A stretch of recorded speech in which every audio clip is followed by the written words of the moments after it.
7 वर्ष हो है गाडी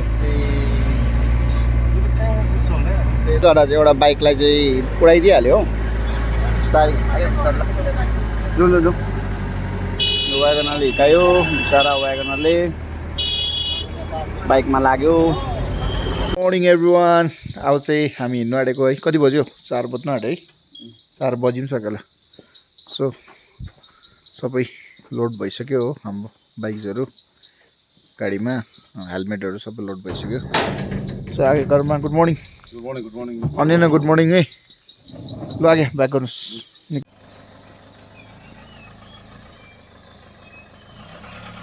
सो ल अब चाहिँ हामी है यहाँ रुमटेकमा आइपुग्यो। रुमटेकबाट हिँड्नु आँटेको है।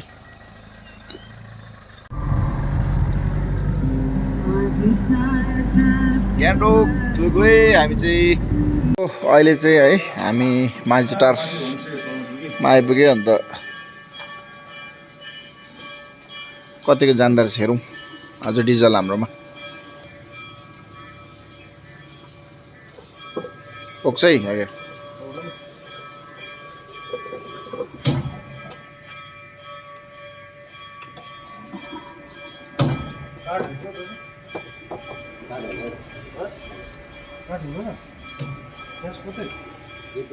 जिपे गर्दा भयो त आगे खाँदै हाल्ने है बाइक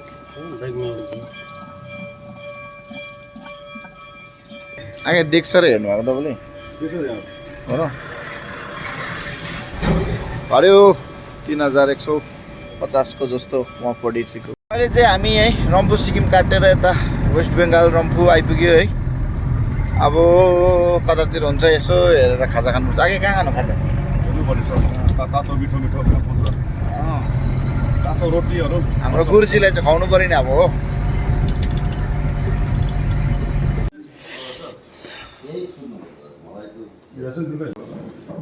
ब्रेकफास्ट खुवाइ हुँदैछ है। सो अहिले चाहिँ हामी है बगाइगाउँ भन्ने आसामको बगाइगाउँ भन्ने ठाउँमा पुगेको छु। एभ्री टाइम हामीले यहीँ खाना खान्छ है बगाइगाउँमा आसामपट्टि पस्दा चाहिँ है। सो अहिले चाहिँ अब खाना खान रोकेको। आगे कति बज्यो हामीले अलमोस्ट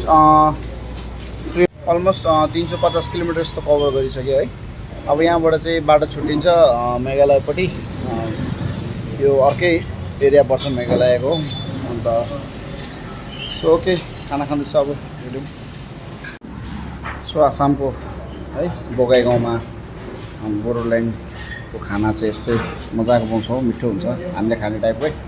जहिले आउनु हामी यहीँ खान्छ हो। आगेलाई यसपालि फर्स्ट टाइम खुवाइदिँदैछ हामीले चाहिँ हो यहाँ ल आगे मजाले। सो अहिले चाहिँ हामी है खाना खाएर टक्क निस्केको थियो बगाइगाउँबाट। टक्कै ट्राफिकको छेउमा होटल छ हामीले जहिले खाने ठाउँ। तर अहिले यहाँ वागनरले यसो क्रस गर्दै गर्दा चाहिँ एउटा बाइकलाई चाहिँ उडाइदिइहाल्यो हो बिस्तारै जो वागनरले हिकायो बिचरा वागनरले बाइकमा लाग्यो। धन्न राइडर चाहिँ केही भएन। आगे जस्तो एक्टिभ रहिसक्यो जुरुक्कै उठिहाल्यो हो। तर आज चाहिँ हामीले बाटोमा फेरि फर्नेस भेटेर क्या हो फर्नेस लिएर गएको। फेरि हामीले जहिले फर्नेस भेट्छौँ। ओके अब अलमोस्ट हाम्रो म्यापमा चाहिँ है 2.5 आवर्स 2 घन्टा आदि जस्तो देखाउँदैछ है। दामरिङ मेघालयको दामरिङ भन्ने ठाउँ पुग्नु लागि। सो हेरौँ हामी अब हाम्रो फर्स्ट टाइम हो जान्दै गरेको। सो हेर्दैछु अब कति लाग्छ होला। म्यापको टाइममा त पुग्दैन होला हामी 3-4 घन्टा त लाग्छ होला। 100 किलोमिटर भन्दैछ अर्कैपट्टि रहेछ है गुवाहाटीको अपोजिट साइडमा पर्दो रहेछ है। मजाको पाहाडहरू देख्दो रहेछ सानो सानो क्या।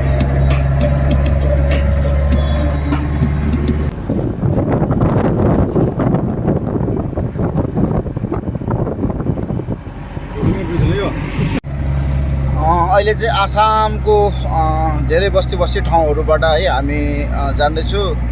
अहिले यो दामरिङ पस्ने चाहिँ धेरै भित्र जङ्गलको बाटो रहेछ है। मेघालय बोर्डरमा जानुपर्ने हो। अन्त जाँदैछ हामी चाहिँ अब अलमोस्ट अब चाहिँ पुग्नु कति किलोमिटर 20 किलोमिटर 20 किलोमिटर जस्तो छ। सानो बाटो रहेछ हो, भित्रको बाटो। हामी फर्स्ट टाइम गएको अर्को वे पनि थियो कि। अन्त जाँदैछौँ हामी। कहाँ पुग्छौँ? ह्यान्डसम आगे हेरिहाल्नुहोस्, धेरै टाइम भयो होला तपाईँहरूले नदेखेको। अन्त यता अर्को ह्यान्डसम फेरि हो, आगे राम्रोसँग हेरेर कुदाउँछ है। फाइनली दामरिङ पुग्छु हामी। दामरिङ पुग्यो, पानी पनि पर्न थाल्यो। मेघालय भाइब्स आइहाल्यो अलिकति। मेघालय भाइब्स केदारनाथ कारको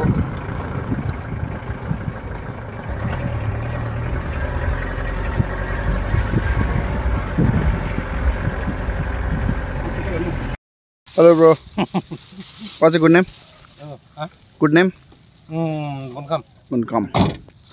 ओके, सो हामी चाहिँ है अहिले फाइनली दामरिङ पुग्यो है। अन्त हामी चाहिँ अहिले दामरिङको ट्र्याकमा है। दामरिङ मेघालयको दामरिङ भन्ने ठाउँको है। यो चाहिँ एउटा भिलेज रहेछ हेर्दा चाहिँ है, गाउँदेखि टाउनदेखि चाहिँ अलिकति बाहिर है। तर पनि यत्रो मोटोक्रस इभेन्टहरू है अर्गनाइज गर्नु चाहिँ अब दामी कुरा हो है।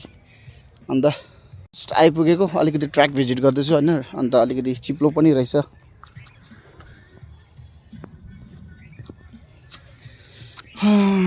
ट्र्याक त रडहरू राम्रो बनाएको छ, तर है पानी पऱ्यो भने चाहिँ अब सबै खलास हुन्छ। मेन कुरा चाहिँ त्यही हो। माटो त हार्डै छ त हो है, तर बाइक कुदेपछि पो सबैले सेटअप गर्दैछ है। उनीहरूले अस्ति नै खासमा रेसको डेट अस्ति नै थियो हो। तर अस्ति पानी परेर डल्लै यो पानी एकदमै पन्ड जस्तो भएको थियो है। अन्त त्यसले गर्दा अलिकति पोस्टपोन गर्यो यो रेस चाहिँ। अन्त भोलि र पर्सिको रेस हो है। हामीले चाहिँ अलिकति ट्र्याक भिजिट गरेको, उनीहरू सबै खट्दैछ। हेलो, प्लेस का नाम है? ओके, नहीं प्लेस का नाम दामरिङ टप ना? Okay, okay. हुप सोरुम बनाएको रहेछ है। यो इभेन्टमा चाहिँ फर्स्ट टाइम नर्थ इस्टपट्टि हुप सोरुम मैले त्यति साह्रो देखेको थिइनँ। फर्स्ट टाइम हुप सोरुम बनाएको रहेछ।